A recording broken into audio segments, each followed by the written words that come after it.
بسم اللہ الرحمن الرحیم۔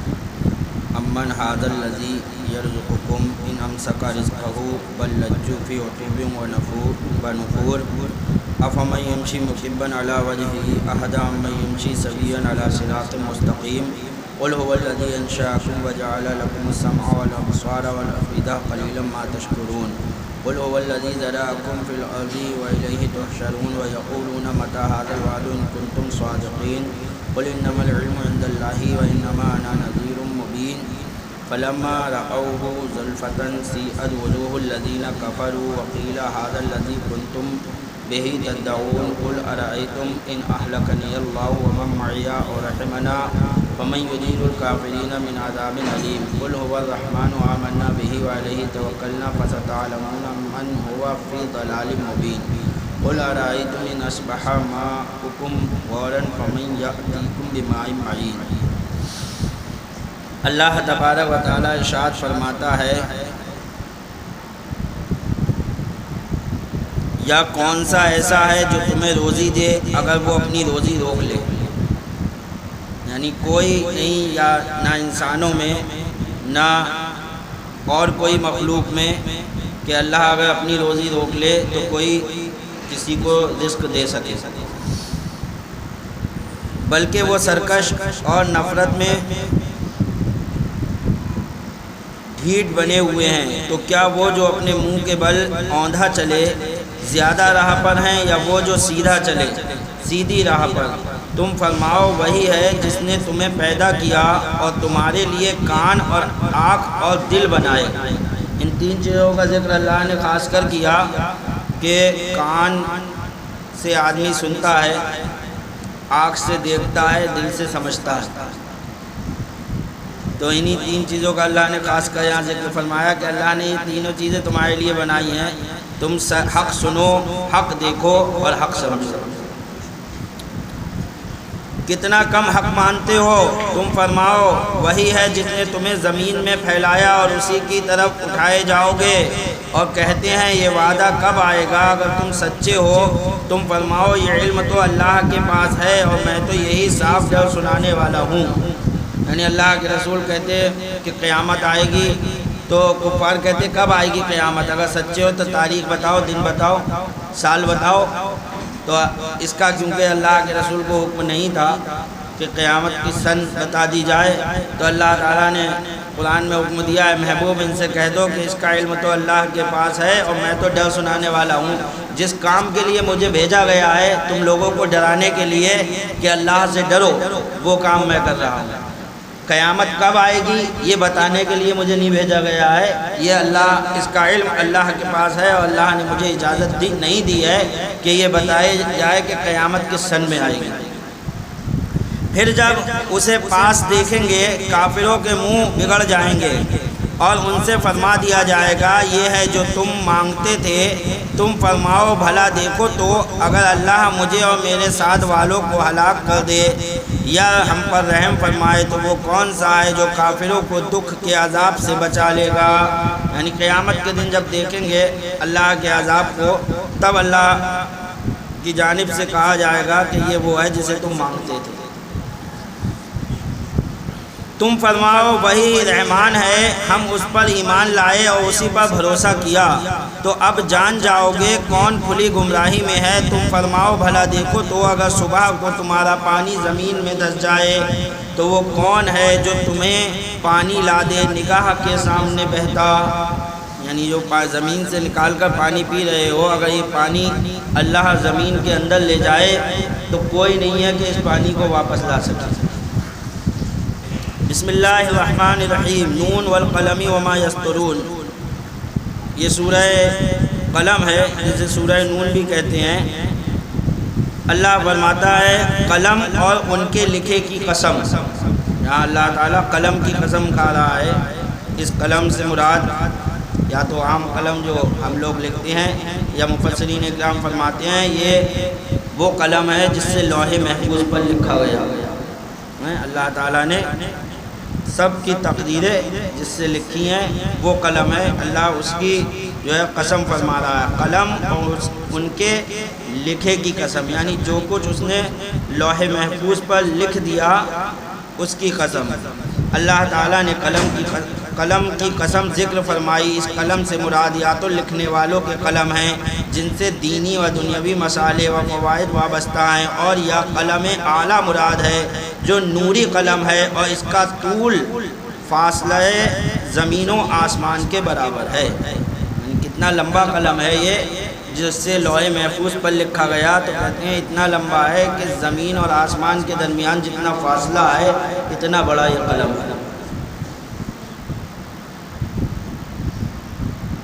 تم اپنے رب کے فضل سے مجنون نہیں، اللہ تعالیٰ اپنے محبوب سے کہہ رہا ہے، اے محبوب تم اپنے رب کے فضل سے مجنون نہیں ہو۔ اللہ کے رسول صلی اللہ تعالیٰ علیہ وسلم کو کفار نے مجنون کہا۔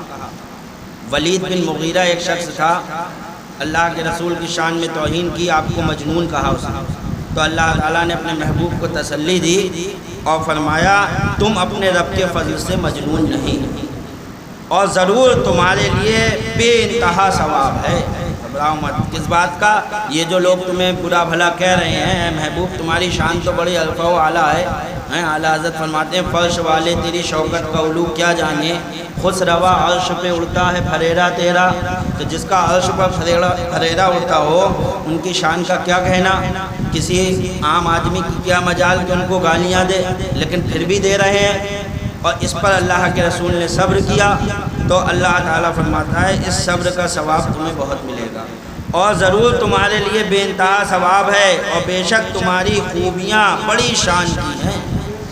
یہ تمہیں برا بھلا کہہ رہے ہیں سب کچھ، اے محبوب تمہاری خوبیاں تو بڑی شان والی ہیں، اللہ نے بڑی شان والی خوبیاں تمہیں عطا کی ہیں۔ حضرت ام المومنین عائشہ رضی اللہ تعالی عنہ سے دریافت کیا گیا کہ سرکار کی خوبیوں کے بارے میں، کہ سرکار کے اخلاق کے بارے میں آپ کیا کہتی ہیں؟ تو آپ نے فرمایا کہ سید عالم صلی اللہ تعالی علیہ وسلم کا خلق قرآن ہے، قرآن کو پڑھ لو، یہی سرکار کی جو ہے خوبیاں ہیں، آپ قرآن پڑھو، اللہ تعالیٰ نے جو ہے اس میں ساری خوبیوں کو ذکر فرمایا ہے، اور بے شک تمہاری خوبیاں بڑی شان کی ہیں۔ تو اب کوئی دم جاتا ہے کہ تم بھی دیکھ لو گے اور وہ بھی دیکھ لیں گے، جو آپ کو مجنون کہہ رہے ہیں وہ بھی دیکھ لیں گے، اور تم بھی دیکھ لو گے کہ تم میں کون مجنون تھا۔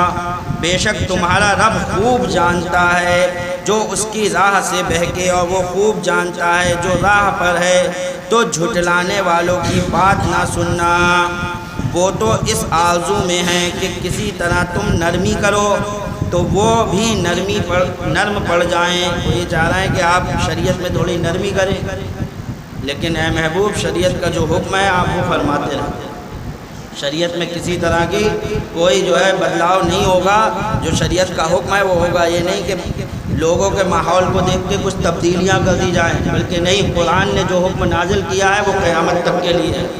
یہ نہیں کہ ہمارے لوگوں کا ماحول بدل گیا تو لاؤ ہم فتویٰ کچھ اور دیتے ہیں اس حساب سے، ایسا کچھ نہیں ہے۔ تو وہ بھی نرم پڑ جائیں، اور ہر ایسے کی بات نہ سننا جو بڑا قسمیں کھانے والا، یعنی یہی جو ہے ولید بن مغیرہ بڑی قسم کھا کر جو ہے اس نے جھوٹی اور باطل باتوں پر قسمیں کھانے میں دلیر ہے، مراد اس سے ولید بن مغیرہ ہے۔ یہ ذلیل بہت طعنہ دینے والا، اب اللہ تعالیٰ اس کے عیب گنا رہا ہے، اس نے ہمارے نبی کی شان میں مجنون کہا، اللہ تعالیٰ فرماتا ہے یہ ذلیل ہے۔ دیکھو نبی کو برا کہا تو اللہ نے قرآن میں جو ہے اس کے جو ہے عیب گنانا شروع کر دیے، فرمایا ذلیل، بہت طعنہ دینے والا، بہت ادھر ادھر کی لگاتا پھرنے والا، اس کے اندر یہ جو ہے سب خرابیاں ہیں، ذلیل بھی ہے، طعنہ دیتا ہے لوگوں کو، ادھر ادھر کی لگاتا پھرتا ہے، ادھر کی ادھر ادھر کی ادھر کرتا ہے، یہ عیب بھی اس کے اندر موجود ہے، ادھر کی ادھر لگاتا پھرنے والا، بھلائی سے بڑا روکنے والا، کوئی بھی اچھا کام کوئی کرے تو اسے روکنے کی کوشش کرتا ہے، اس کے اندر یہ عیب بھی ہے، بھلائی سے بڑا روکنے والا، حد سے بڑھنے والا، گناہ گار۔ درست خو اس سب پر ترا یہ کہ اس کی اصل میں خطا ہے، اللہ تعالیٰ نے اس کے یہ سب عیب گنا کر آخر میں ایک عیب اس کا یہ گنایا ہے، محبوب یہ جو تمہیں جو ہے کہہ رہا ہے کہ آپ مجنون ہو، اس کے اندر یہ سب عیب بھی ہیں، اور ایک عیب یہ ہے کہ اس کی اصل میں ہی خطا ہے، اس کا باپ ہی کچھ اور ہے، اس کے اصل میں خطا ہے۔ اللہ تبارک تعالیٰ نے اس کے اس عیب کو بھی ظاہر فرما دیا جو چھپا ہوا تھا، اور عیب تو لوگ دیکھ رہے تھے، لیکن یہ عیب چھپا ہوا تھا۔ جب نبی کی شان میں توہین کی تو اللہ نے اس عیب کو بھی ظاہر فرما دیا کہ اس کے اصل میں خطا ہے۔ پتہ چلا جو نبی کی شان میں توہین کرتا ہے ان کی اصل میں خطائیں ہی ہوتی ہیں، وہ اپنے باپ کی اصلی اولاد نہیں ہوتی۔ کہا اس سب پر یہ تو تھا کہ یہ اس کی اصل میں خطا ہے، یعنی بدگو اس سے افعال خبیثہ کا صدر کیا۔ عجب مروی ہے کہ جب یہ آیت نازل ہوئی تو ولید بن مغیرہ نے اپنی ماں سے جا کر کہا کہ محمد مصطفیٰ صلی اللہ تعالیٰ علیہ وسلم نے میرے حق میں 10 باتیں فرمائی ہیں، 9 کو تو میں جانتا ہوں کہ مجھ میں موجود ہیں۔ ماں کے پاس پہنچا سیدھا، جب قرآن نے کہا ہے 10 عیب میرے گنائے اور 9 تو مجھے معلوم ہے ہاں میرے اندر آئے، لیکن یہ 10واں عیب اسے خود بھی نہیں معلوم کہ میرے اندر یہ ہے، تو ماں کے پاس گیا سیدھا، کہا میری 9 جو ہے 10 باتیں عیب گنائے ہیں، 9 کو تو میں جانتا ہوں مجھ میں موجود ہیں، لیکن 10ویں بات اصل میں خطا ہونے کی اس کا حال مجھے معلوم نہیں، یا تو مجھے سچ سچ بتا دے ورنہ میں تیری گردن ماروں گا۔ اپنی ماں سے ہی بولا بتا، کیونکہ جانتا تھا کہ نبی جو فرما رہے ہیں حق فرما رہے ہیں، تو اپنی ماں کی گردن اتارنے کو تیار ہوا، بولا بتا دے سچ سچ۔ اس پر اس کی ماں نے کہا کہ تیرا باپ نامرد تھا، مجھے اندیشہ ہوا کہ وہ مر جائے گا تو اس کا مال غیر لے جائیں گے، تو میں نے ایک چرواہے کو بلا لیا، تو اسی کی اولاد ہے۔ پتہ چلا کہ جو اللہ نے اس کا 10واں عیب بتایا تھا وہ کھل کر اب سامنے بھی آ گیا، تو اسی کی اولاد ہے۔ ولید نے نبی کریم صلی اللہ علیہ وسلم کی شان میں ایک جھوٹا کلمہ کہا تھا مجنون، اس کے جواب میں اللہ تعالیٰ نے اس کے 10 واقعی عیوب ظاہر فرما دیے۔ اس سے سید عالم صلی اللہ تعالیٰ علیہ وسلم کی فضیلت اور شان محبوبیت معلوم ہوتی ہے۔ اس سے یہ بھی پتہ چلتا ہے کہ جو نبی کی شان میں توہین کرے اس کو برا بلا کہو، اس کے عیبوں کو بیان کرنا، ان کو گالیاں دینا، ان کو بلا بلا کہنا، یہ کوئی عیب نہیں ہے، یہ اللہ تبارک و تعالیٰ کا طریقہ ہے۔ ہمارے پروردگار عالم نے ان کو برا کہا، قرآن میں ان کی برائیاں، ابو لہب کو بھی اللہ تعالیٰ نے برا کہا، پوری صورت نازل ہو گئی تبت یدا ابی لہب، ابو لہب کے ہاتھ ہلاک ہو جائیں۔ جب ہمارے نبی کو ابو لہب نے کہا تھا کہ تم ہلاک ہو جاؤ، پتہ یہ چلا جو نبی کی شان میں توہین کریں ان کو چھوڑنا نہیں چاہیے، ان کو برا بھلا کہنا چاہیے۔ اگر زبان میں طاقت ہے زبان سے کہو، ہاتھ سے طاقت ہے تو ہاتھ کا استعمال کرو۔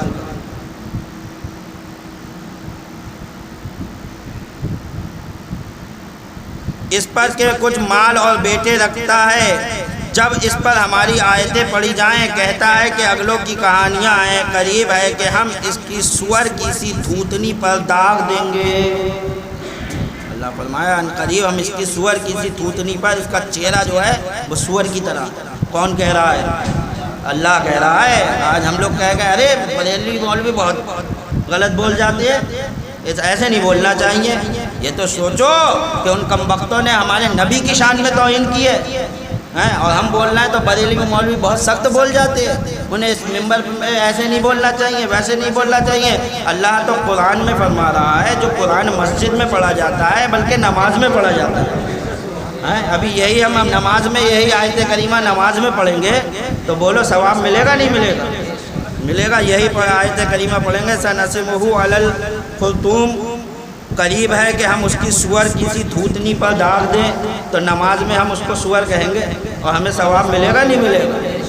بولیے۔ آدمی کہہ رہے آپ نے مسجد میں ایسا کہہ دیا، ارے مسجد ہم نے تو نماز میں کہہ دیا اور اللہ ہمیں ثواب عطا کرے گا اس پر۔ یہ قرآن ہے، تو قرآن میں اللہ فرماتا ہے کہ قریب ہے کہ ہم اس کی سور کسی دھوتنی پر داغ دیں گے، بے شک ہم نے انہیں جانچا جیسا اس باغ والوں کو جانچا تھا، اس کو بھی جانچا اور جیسا اس باغ والوں کو جانچا تھا۔ یہ باغ والے کہہ رہے ہیں اس باغ کا نام زردان تھا، یہ باغ صنعاء یمن سے 2 فرسنگ کے فاصلے پر سرے راہ تھا، اس کا مالک ایک مرد صالح تھا۔ اس باغ کا جو مالک تھا بہت نیک مرد تھا، جو باغ کے میوے کثرت سے فقراء کو دیتا تھا۔ جب باغ میں جاتا فقراء کو بلا لیتا، تمام گرے پڑے میوے فقراء لے لیتے۔